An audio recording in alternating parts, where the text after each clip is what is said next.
All right, well, here we are. It is Friday, April 3rd, and I've got to get some syrup on bees. I'm kind of late doing this today. I've been working on blending syrup today and trying to get some stuff ready here overall. But in any event, so what I've got here is this is sugar syrup, and it has Honeybee Healthy in it.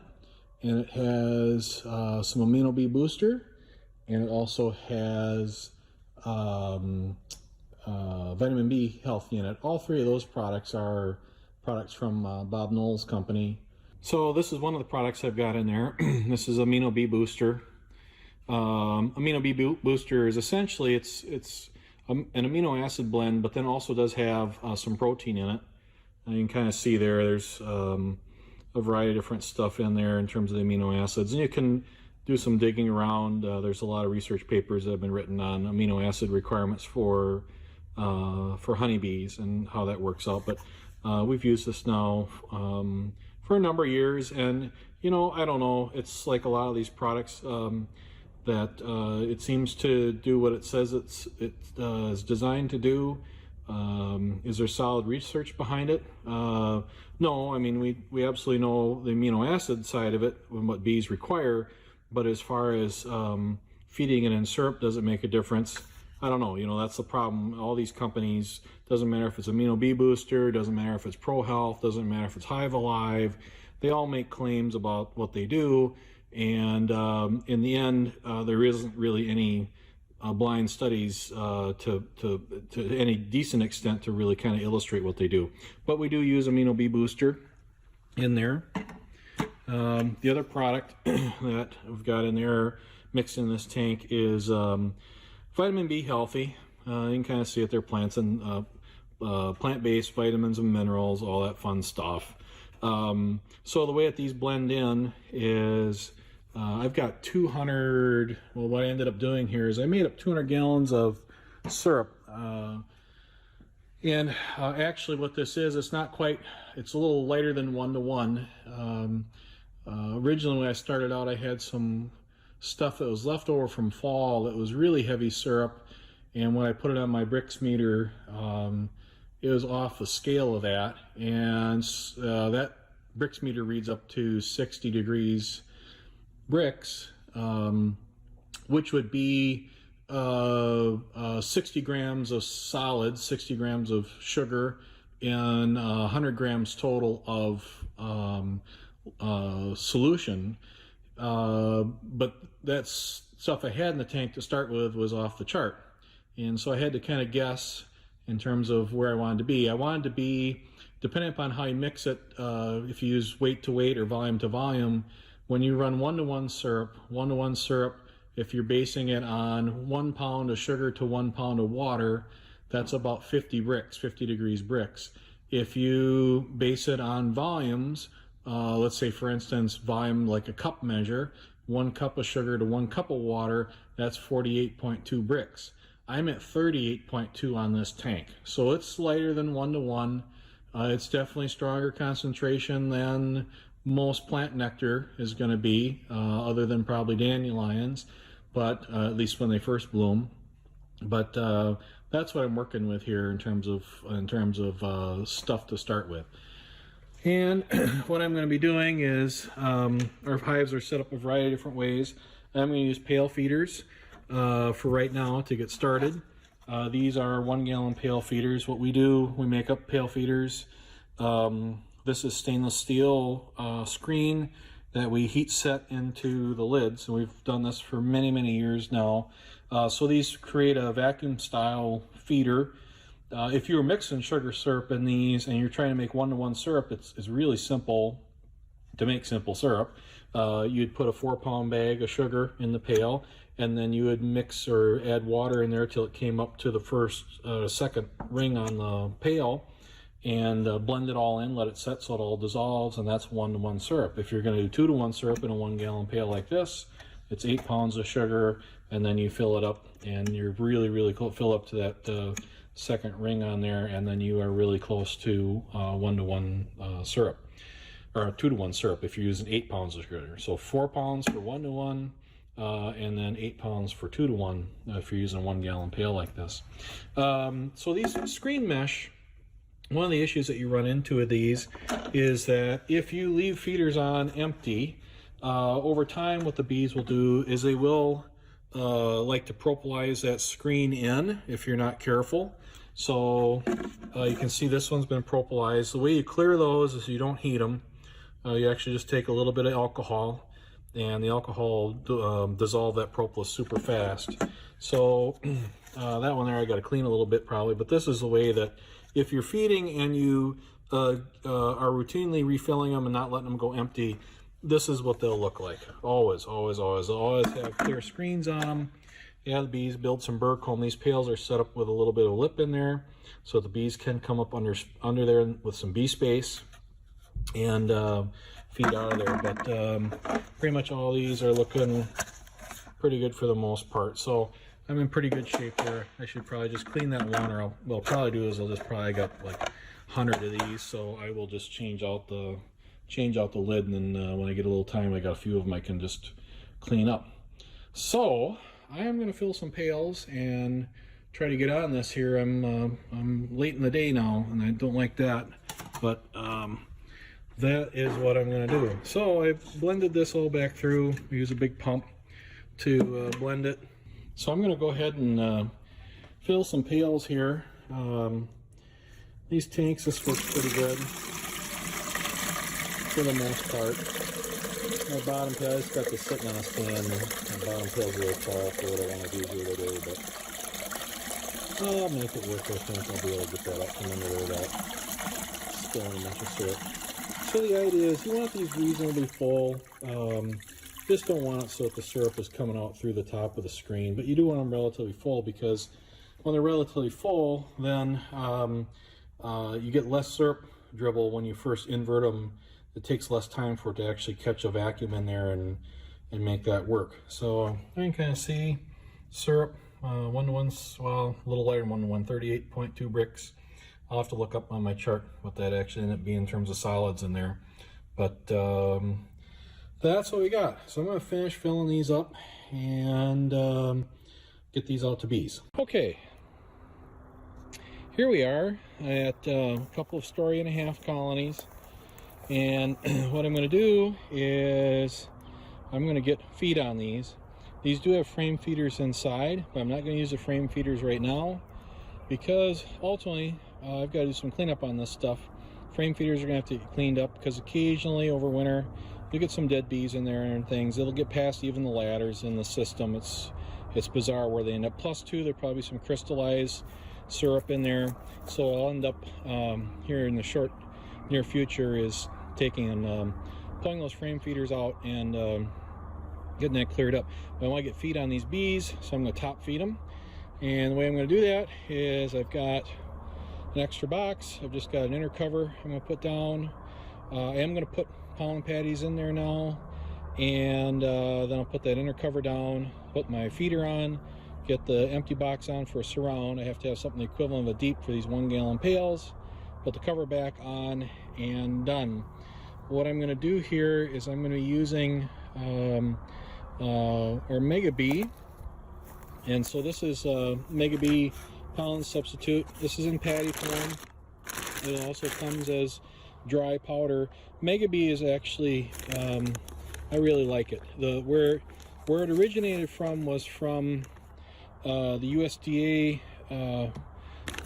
Ag Research Service lab down in Arizona with Dr. Gordon Wardell. And Dr. Wardell, bee nutritionist, and he came up with a formulation for it in conjunction with the lab work he was doing. And then ultimately, he commercialized it into a commercial product called Mega Bee. It was used to be called Mega Bee, the Tucson Bee Diet. And ultimately, he left his work at USDA and ran Mega Bee for a while, and then got an opportunity to go to work for a wonderful company.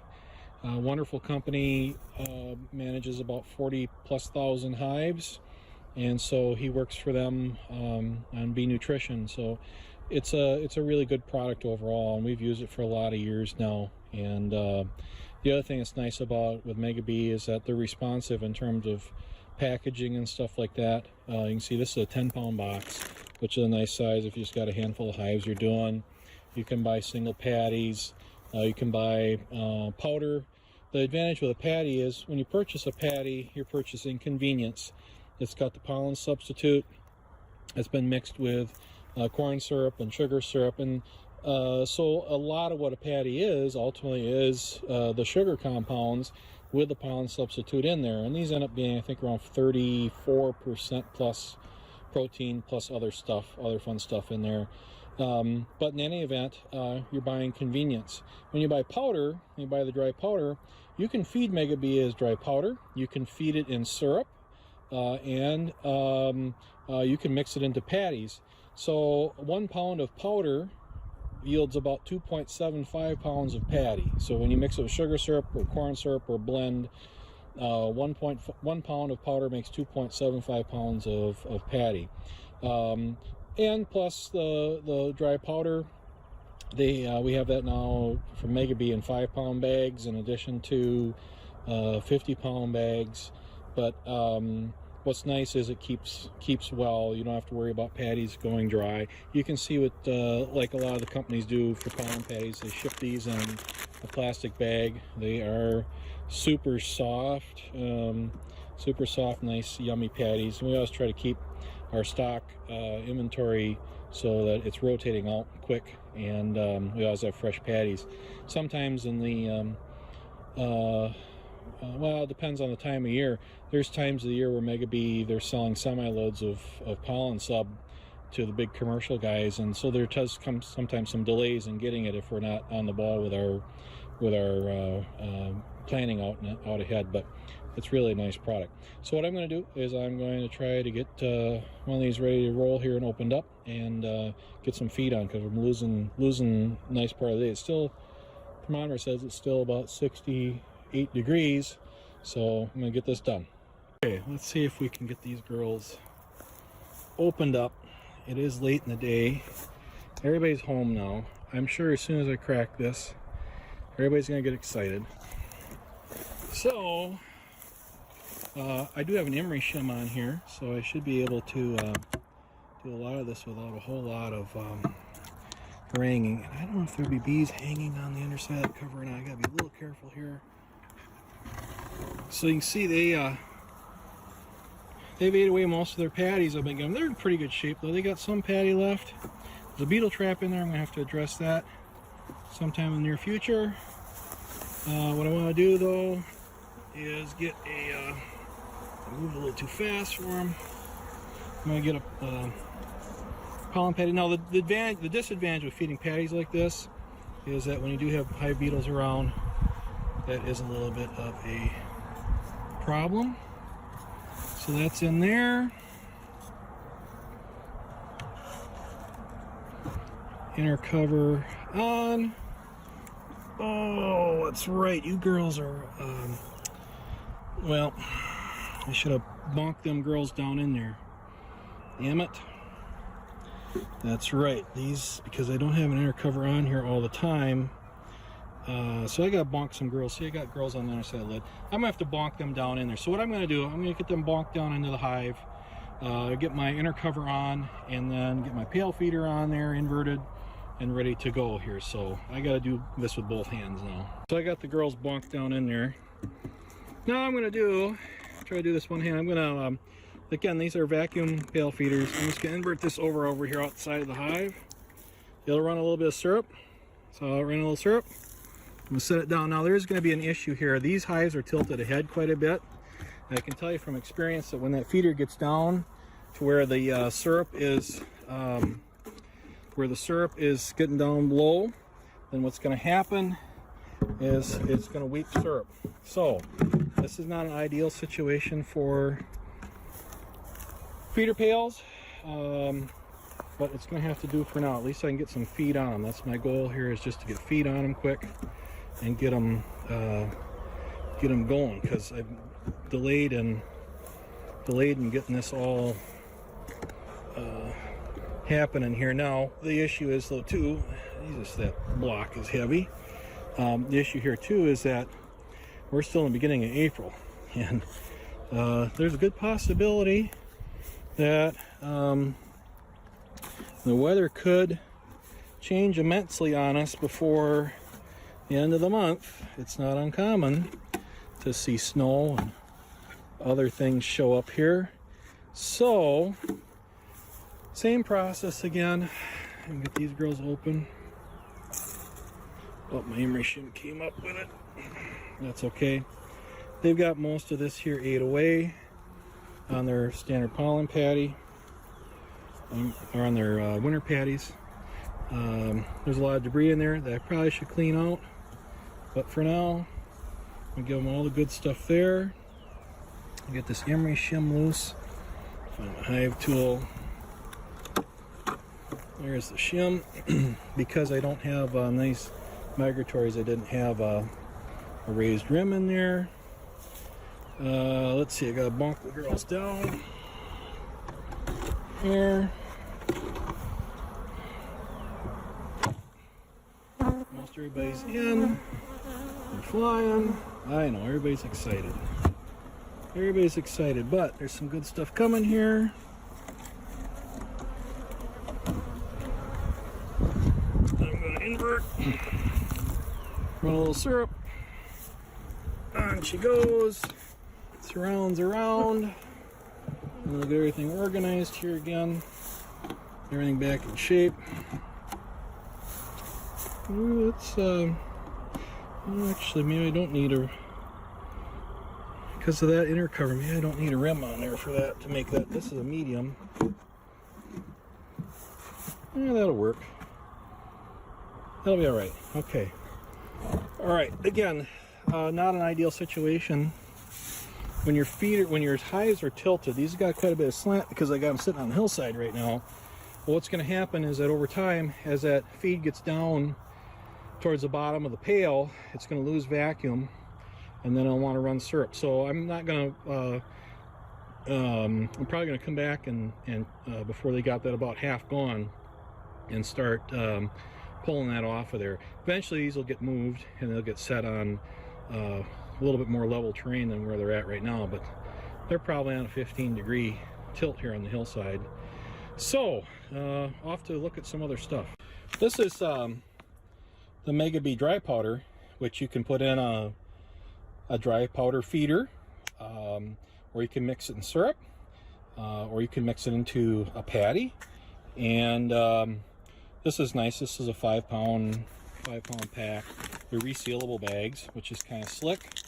But there you can kind of see directions on the back: making patties, making liquid, make heavy syrup, and then dry feeding. It just goes directly into a dry feeder.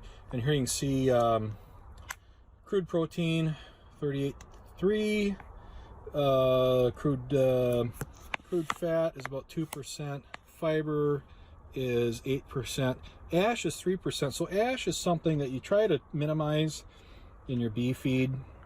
When we used to make Capital's pollen patties and we had our nutritional analysis run on it, we run about 2% ash typically, and then moisture not more than 10%. And this is dry powder, so there's not a lot of moisture in there to start with, but it could be a little bit because it picks up some moisture from the environment and stuff like that. But again, what's kind of cool, I got a resealable bag.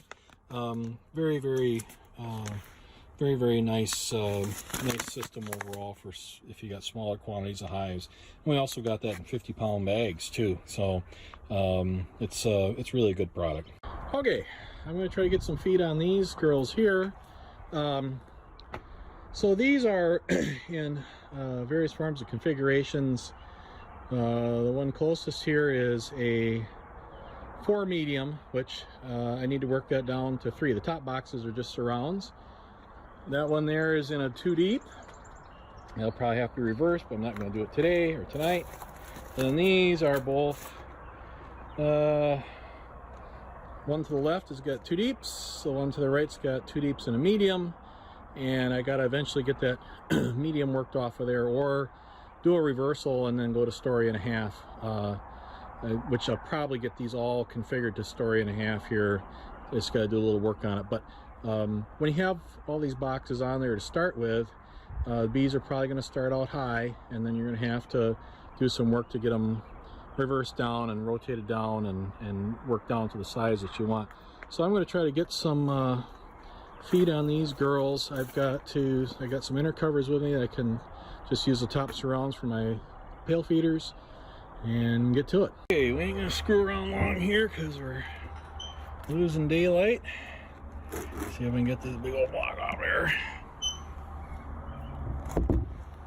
And see if I can quietly crack this so I don't make a lot of commotion. Oh, girls are out of feed. I'm slow at getting this stuff here. Now what I want to do, I got two options. I could leave this box on and put a feeder in. My concern is if I do that, this will just be all full of comb. So, working one-handed here. These are propellized down pretty good. Let's see if I can just tilt this one back. Some girls in there. I will bonk those in here eventually. We're gonna get a patty on here. Let's see. Gotta be a little careful. I'm gonna put this to the front because otherwise I'll block my feeder. So run to the front there. I've got an acrylic inner. I put that on there, so that'll hold the feeder pail. Get my feeder pail.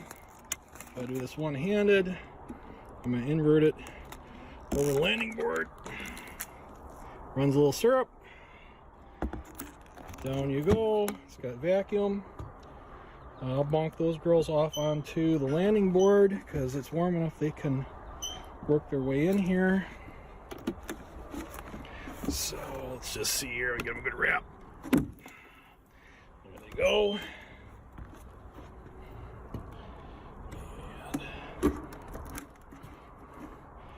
You got a hole in that one.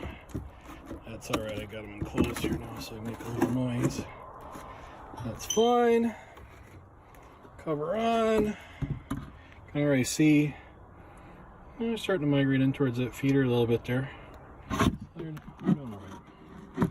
But again, the disadvantage with these pail feeders this time of year is you get warm and cold, warm and cold, warm and cold. So there is some risk that they could weep some more because you get that change in temperature and you get expansion and contraction of the syrup in there, and so they do weep a little bit more than you would have, like you wouldn't have that problem with a frame feeder. These don't have any frame feeders in them, these particular sets of hives. But that is an issue you run into with any style of vacuum feeder. Pails, jars, whatever you might be doing for vacuum feeding. Off to the next ones. Let's see what these girls are doing. Pop my block off here. Try to do all this without waking up the whole neighborhood of bees here. Because I'm trying this. I just want to get this on them, and I don't got any smoke going here. So you can see this one too has used their winter patty up. This has an upper entrance. They're going to be confused. There's some girls coming here now. They don't like my phone. They probably should have had a little smoke. That's okay. We'll get her here eventually. Not the best time of day to do this, but that's okay. Oh, my pail's ready to go. We got a treat coming. We got a treat coming. We got a treat coming. We got a treat coming. Let's see here. I'll put a clear inner cover on that one there. Oh, crumb. That's stupid. You can't put those so that they, you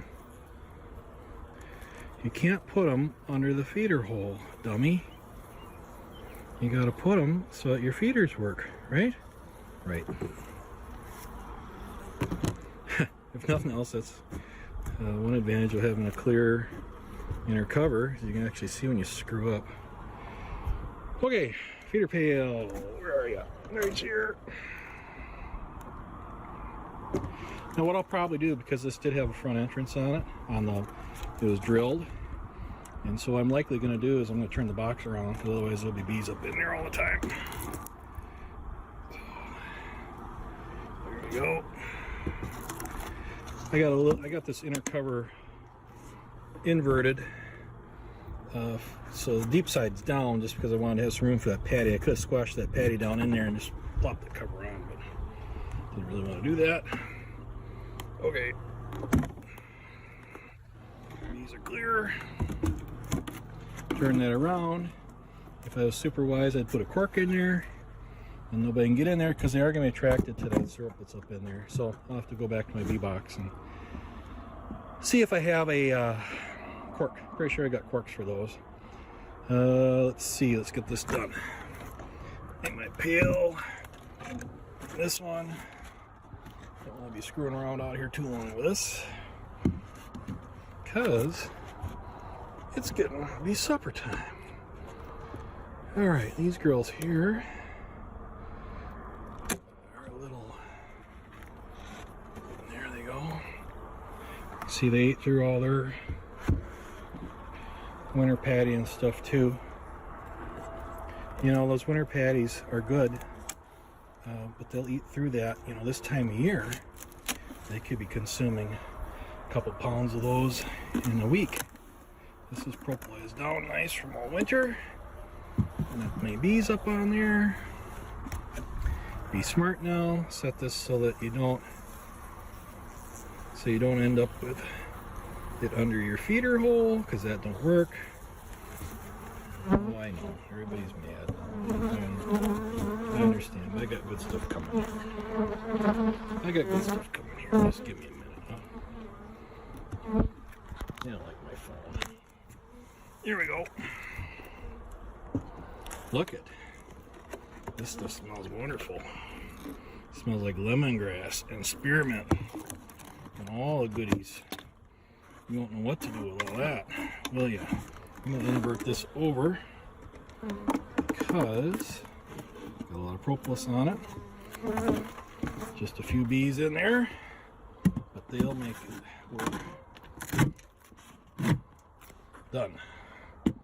Just like that. Oh, I gotta put my rocks on over here. Otherwise, I will have a lid mess later on. There we go. Rocks on there. Block off. So you got all my stuff ready to go here. I haven't cleaned bottom boards on any of this stuff yet. Oh, these girls have got a winter patty in there yet. Oh, I know. So one of the things you always want to do when you're working with bees, you want to learn how healthy bees sound, how healthy bees act, and how a healthy hive smells. And these bees here had a lot more honey stored up. That's why the medium on here is full of honey this winter. And they've been working away at it. I don't know if I want to give these girls liquid feed. Think. I think I better though. But I gotta move a bunch of crap. So I'm gonna have to use both hands to do this. So I gotta get this cleaned up a little bit and get this arranged so it's working the way I want it to. So stand by. So all I did is I took and I shoveled those winter patties ahead of the hole, the inner cover hole, slapped a pollen patty behind it, put a feeder on, put the inner cover on, put a feeder on, closed them up, and we'll see now how this goes. But again, I haven't cleaned bottom boards on any of this stuff. I haven't done any of that stuff yet. That'll be coming. I gotta get these reconfigured. But again, we're beginning of April, so we've got who knows what coming yet in the next 3 weeks. So at least now they've got feed on. That was my goal here, was just to get feed on because I knew that the patties, the winter patties I had, most everybody were gone, and to give them some sustenance to get through. And I'm going to have to monitor that that syrup, because you know, the cold temperatures and stuff like that, it gets too cold, they're not going to take it with in these pails. I might, if I had to, one strategy I could do is I could just take some packing peanuts in a garbage bag and pack around the cavity, around the pail and the surround that I have on it, and that would help give a little bit more warmth, retain a little more warmth when the bees are up high. You can see most of these colonies, bees are up high, and so they can, as it cools off and starts getting in the low 50s and they're loosely clustering together, they can generate warmth and warm up that syrup just from the natural convection, but it needs to have something to kind of give it a little bit more buffer. So that might be my strategy. I'm going to look ahead at the weather for the next 10 days. I don't expect this syrup to last, this gallon to last more than a week or 10 days at the most, depending upon how the weather goes here. So I'll be back out checking all this and making sure that everybody's kind of ready to go sometime here in the near future. So back to it.